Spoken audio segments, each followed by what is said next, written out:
आज का हमारा टॉपिक है उपसर्ग। उपसर्ग सीखना है हमें और ये पेपर में 2 नंबर का आता है और जो लोग कंपटीशन की तैयारी कर रहे हैं उसके लिए बहुत ही फ़ायदेमंद है। जो बच्चे कक्षा 8वीं में है, 10वीं में है, 9वीं में है, उनके लिए तो ये बहुत ही इंपॉर्टेंट होते हैं। देखिए आज मैं आपको सिखाता हूँ। जैसे आपको से कोई पूछे कि अधिकार में कौन उपसर्ग है तो अधि है।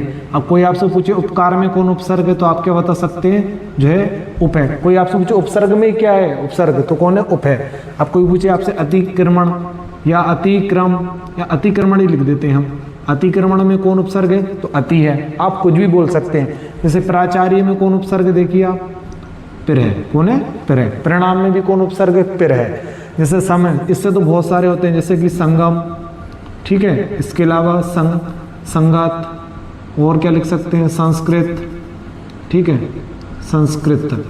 तो इसकी पहचान जो होती है ना, इसकी ये पहचान होती है कि सम के लिए क्या होना चाहिए, सा पे ना का बिंदु होना चाहिए। तो संगम, संस्कृत, है ना, संस्कृत, संगत, संस्कार, आप कुछ भी बोल सकते हैं। संयोग, संचय। अब जी अनु से क्या बन सकता है आपका, अनुसार। क्या बन सकता है, अनुसार, अनुक्रम, जो भी आप बोलना चाहें। अब बी से क्या बन सकता है आपका, विकास बन सकता है। जैसे बी से क्या बनेगा आपका, विकास। उससे क्या बन सकता है आपका, उत्कर्ष। उत्कर्ष हो सकता है आपका, ठीक है। निर से क्या बन सकता है आपका, निर्दोष। क्या बन जाएगा, निर्दोष। आपका निस से क्या बन सकता है, निस्तेज। क्या बन सकता है, निस्तेज। इसके अलावा यहाँ आ जाइए आप। अब से क्या बन सकता है आपका, अवतार। क्या बन सकता है, अवतार। सु से क्या बन सकता है, सुगम। सुगम यानी आसानी। पर से क्या बन सकता है आपका, पराजय। पर से क्या बन सकता है, पराजय। अब से क्या बन सकता है आपका, अपमान, इंसल्ट करना, अपमान। दुस से क्या बनेगा आपका, दुष्कर, है ना, मुश्किल। दुष्कर यानी मुश्किल। दुर से क्या बनेगा आपका, दुर्गम, है ना। जैसे खराब रास्ता है तो अपन दुर्गम भी कह सकते हैं। नी से क्या बनेगा आपका, निवास, मकान जिसको कहते हैं, निवास जहाँ आप रहते हैं। अभी से क्या बनेगा आपका, अभिमान। क्या बनेगा, अभिमान बन सकता है। अभिषेक बन सकता है ना। अभिताप बन सकता है। प्रति से क्या बनता है आपका, प्रत्येक, है ना। प्रति से क्या बनता है, प्रत्येक। और क्या बन सकता है, प्रतिवाद। आपने सुना होगा, प्रतिवाद भी सुना होगा। परि से क्या बन सकता है आपका, परिवार। और परि से क्या बन सकता है, पर्यावरण।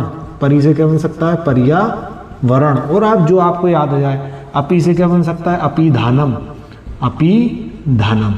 तो इस प्रकार आपको अगर मेरी ये वीडियो समझ में आई, मैं आपको एक बार और भी समझा दूं। जैसे अधिकार में कौन उपसर्ग है, अधि। उपकार में कौन है, उप। अतिक्रमण में कौन है, अति। प्राचार्य में कौन है, पिर। परिणाम में भी कौन है, पिर, है ना। संगम में कौन है, सम। संस्कृत में कौन है, सम। अनुसार में कौन है, अनु। अनुरूप में कौन है, अनु, ठीक है। विकास में कौन है, बी।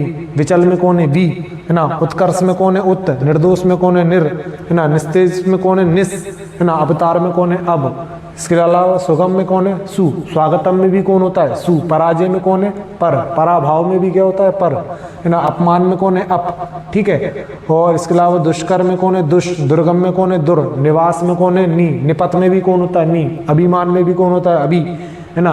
अपिधानम में वो। इसके अलावा अभिमान में, अभिषेक में, अभिताप में, सब में अभी आएगा।